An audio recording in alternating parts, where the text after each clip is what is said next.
Hi everybody, it's Cindy the Scrapologist. Thank you so much for watching my video. And make sure you hit subscribe down below and click the little bell so you don't miss any videos. I do lots of free tutorials. Today I'm just working on a journal with my French Textiles digital kit, and I thought I would show you my process when I'm making a themed journal. I know a lot of people seem to have trouble um, putting together a journal and becoming overwhelmed with their supplies. And so one of the things that I really love to do is make themed journals. So the first step is to find something that inspires you. It can be a beautiful photograph. It can be a bead. It can be anything, a flower, just something that you want to build a journal around. It can be a song title. It can be just about anything, whatever inspires you. For me, this week I did make a French Textiles digital download kit. This is, let me get the rest of it here. This is a rare book, a rare vintage book in the public domain that I made into a kit so that we could all make beautiful things and preserve this beautiful book. And what this was, I've already explained it in the other video, but this was they believe that this was a company that made textiles, and it was a sample book. So they cut out samples of their fabrics and their different textiles. They numbered them, and this was their book, and I just fell in love with it, and I'm really enjoying it. So this is what inspired me this week, was vintage French textiles. And so that is my theme. So the next thing I do is I shop my stash. I go around my studio and I see what is textile themed. So obviously I wanted to first go to my fabrics and see what textiles I had that fit with this French the colors and the patterns in here. I want to I think it's important to kind of stick to a color coordinating colors for me anyway. I'm not a bright, froofy girl. I've seen a lot of journals that look fantastic, that have all kinds of different, just a rainbow of colors, and they're bright, but that's just not what speaks to me. Sorry, I had my camera out too far, so I was having to reach. So I tend to go with vintage um, color palettes. And so for this, these are the primary colors in this kit. There's kind of like a burgundy, there's a green, there's a lavender, a lot of blacks and browns, and so I wanted to try to stick with that.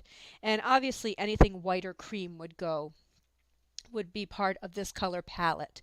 So I shopped my fabrics and I found a vintage doily, because when I think of French textiles, I think of vintage lace too. So I found that. I think regular doilies will be fine in this kit. I have, let's see if I brought any over. I have a ton of this cotton. It's vintage cotton. I actually have it dozens of yards of this because a textile factory near me went out of business in the 1960s and somebody had all of this, and I bought a ton of it. I love it. I use it a lot. So I have a bunch of this. Um, what else? Okay.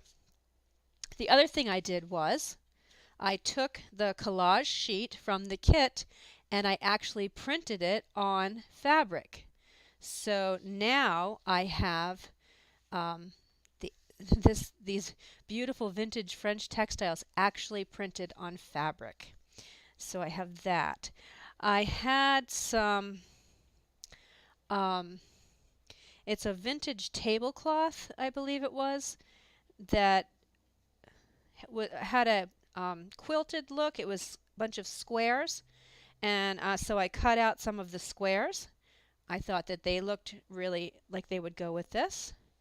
Some more of that beautiful cotton that I have so much of. I cut a bunch of these for tabs. And here's another one. That all goes.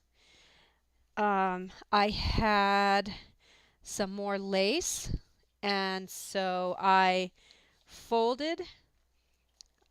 This is one of the pages from the kit. I folded it in half and sewed it with a piece of lace, and this is a pocket. So this is going to go in the book like this. And it's a pocket, and this is kind of sticky. This will be sort of sticking out there. And I thought that lace looked really pretty. The other thing I did was I took some cheesecloth and I stained it burgundy. But I don't know if I'm going to use this or not because it kind of looks like a bloody bandage. You know, sometimes your experiments turn out well and sometimes they don't. But I think if I put it in here and sort of lay something else on top of it, or if I mute this red, this burgundy a little more, I think that this will be fine. It's probably just me. So I did that. Here's another one of these squares. Okay, so, oh, and then I have some other fabrics that I can't reach them. I have some other fabrics that I thought, this is brown. It's kind of coming across as orange on the camera, but this black repeated patterns seem to have been very common with the vintage French textiles back then. You'll see that when I flip through it. So I pulled that out. That I don't want. I pulled some more burgundy. That I thought I might be able to use. Just kind of went with the color scheme. So these are in a pile. So I've got all my fabrics that I can, and I kind of stay organized. I try to kind of keep them all my fabrics in one place, my embellishments in another. So that's the first thing I did. Then I pulled out some buttons. Now, if you watch my videos, you know I have tons and tons of real vintage buttons that I got at an antique store. I have thousands of vintage buttons, so I will be using those.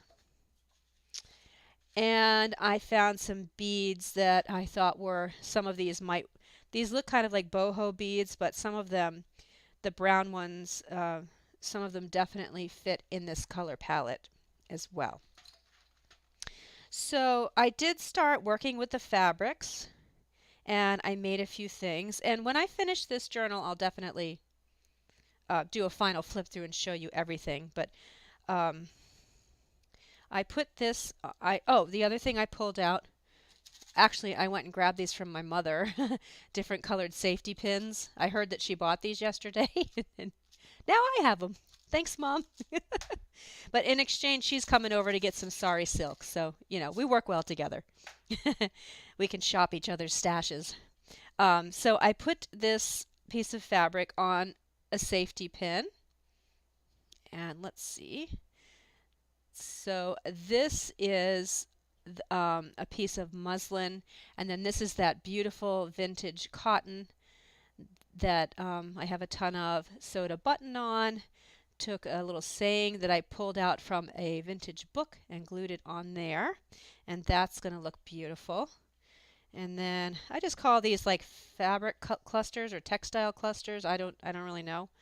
Then I've got a piece of silk with more of that cotton and a button, and then I just took a little Tim Holtz thing that actually it's in French,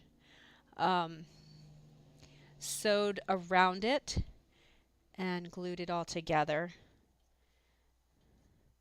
And then I took another piece of that cotton and just put a bunch of safety pins on it. I might use that.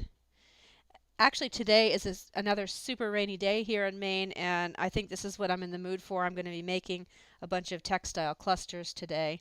So those are in a pile of things over here that are done.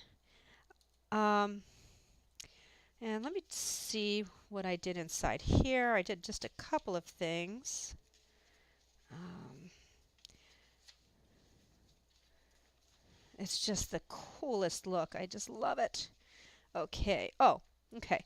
So the other thing that I felt really fit well with this theme was sewing pattern paper. Obviously, we're talking about textiles. So sewing pattern paper, I think, fits very well with this. So I just made a pocket. When I do things like this with the sewing pattern paper, I do fold it in half to make it double strength. Actually, this might even be 3 pieces. And then I found a Prima, this is a Prima watercolor card. I don't know if they still do these, but you can paint on them. And I have a bunch of these. And I just tore out a piece of I printed out a couple of sets of the vintage paper, the digital kit, and I tore a piece off and glued it up there, put this pocket, and this card is in there. The other thing, I have a Facebook video on making these.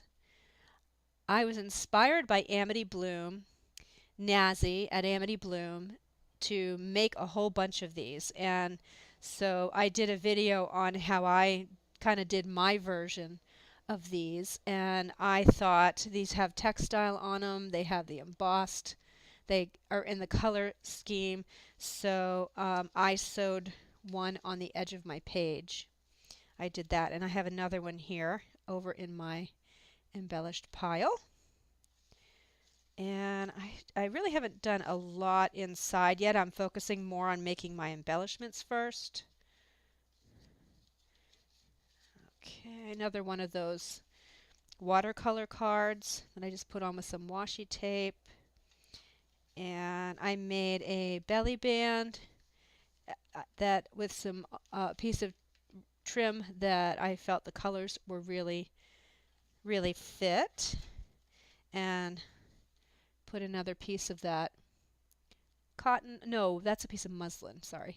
Sewed a button on and just put some of my embossed paper down on the bottom there. I think that's all I did. Oh no, I guess I did more than I thought. Here's another piece from the kit that I just cut out and made into a pocket, sewed it. Here's a piece of sari silk. I know that that's a different ethnicity, but the color really lends really well to it, and I just sort of accordioned it and sewed across.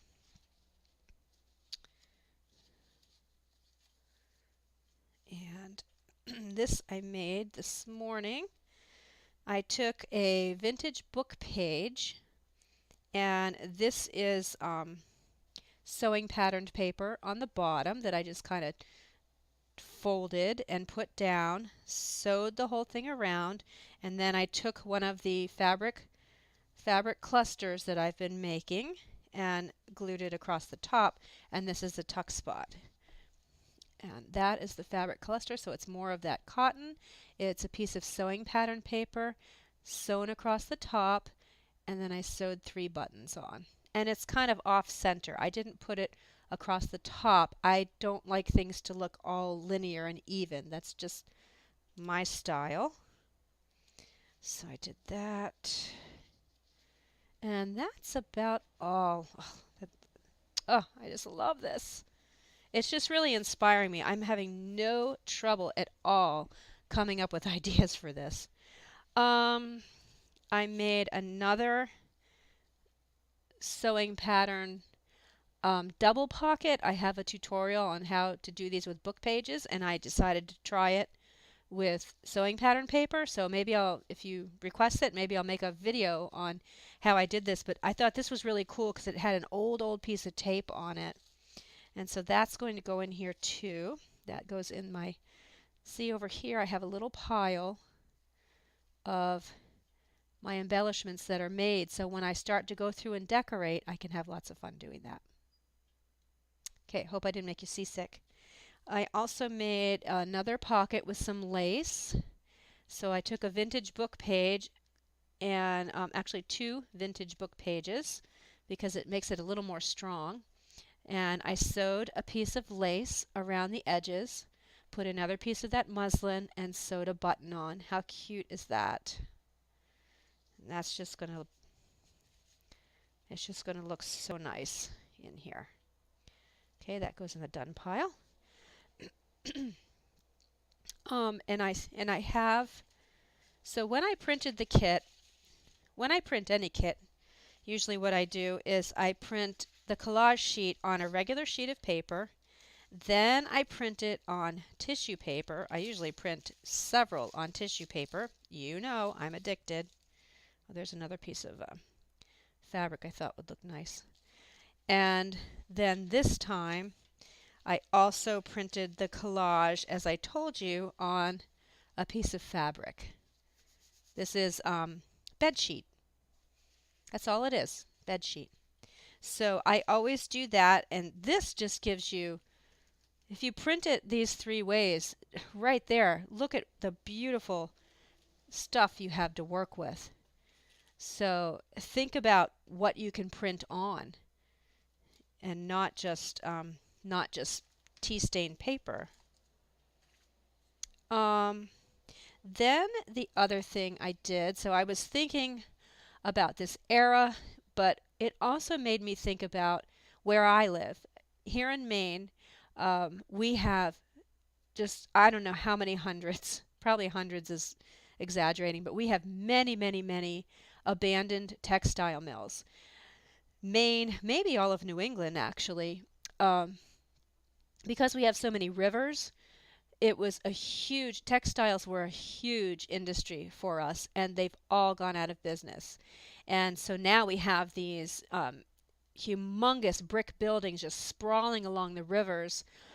Many of them are abandoned and look so cool, but many of them are being converted into beautiful condominiums, waterfront condominiums. And so I was thinking about textile factories too can be part of this. It doesn't have to just be fashion and fabric related. So I went on a search on the internet and let me see, and found some images of some factory workers in some old textile mills. And I'm going to cut these out and use them. I found a whole bunch of photos, but most of them were very depressing to me because they stuffed these factories with little children back in the 1800s. Some of them were 6 to 10 years old and standing up on top of these machines so that they could reach things, and who knows how many of them died, became ill. It was depressing, and you look in their eyes and they just seemed hopeless, and I thought, no, I don't want to, that's not the way I want to go with this journal. So I only found 2 that didn't depress me. But even now I still think, wow, these girls look really young. But yeah, so look on the internet for things that kind of fit in with your theme. There's just so much available to us on the internet in the public domain. And then I did look up some French women's fashions. Of course, we need to have some of these in there. And I manipulated these in Photoshop so that I can use them in the journal. I made them the size that I wanted. Here's a fun one. That. So let's see. And then I just have some random scrapbook pieces. This is really a ruler, but I was looking for a tape measure, so I might make this look like a tape measure. And I have found a little thing with some buttons on it, and these are little Tim Holtz things. This one has safety pins on it. So I've got some little scrapbook embellishments here. I found a couple of pieces of scrapbook paper that I thought would go very nice with it. Of course, this is from the haberdashery kit that I use constantly in everything. So I've got scrapbook paper. I've got a sheet of embossed white paper, and then I found a little 4.5 by 6.5 paper pack. Some, not most, don't fit, but some of these papers really fit the color scheme. Like that one will go fine. I don't think, didn't seem like they were super big into flowers, more paisley and these kind of prints. So I'll use some of these. And I have, this is my ink pad, Bordeaux, that matches some of the reds in here. And I found some thread that matches some of the lavenders.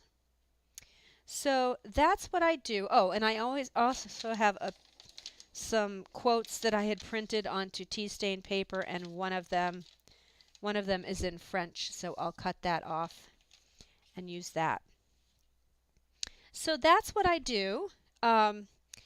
Just to recap, print off your kit, or get your, if you're not doing a kit, get all your papers together, all your coffee or tea stained papers and any papers that you're going to put into the kit. See what you can find online. Pull together all of your fabrics, all of your textiles, put them in a pile, including buttons and beads. Scrapbook paper, did I already say that? And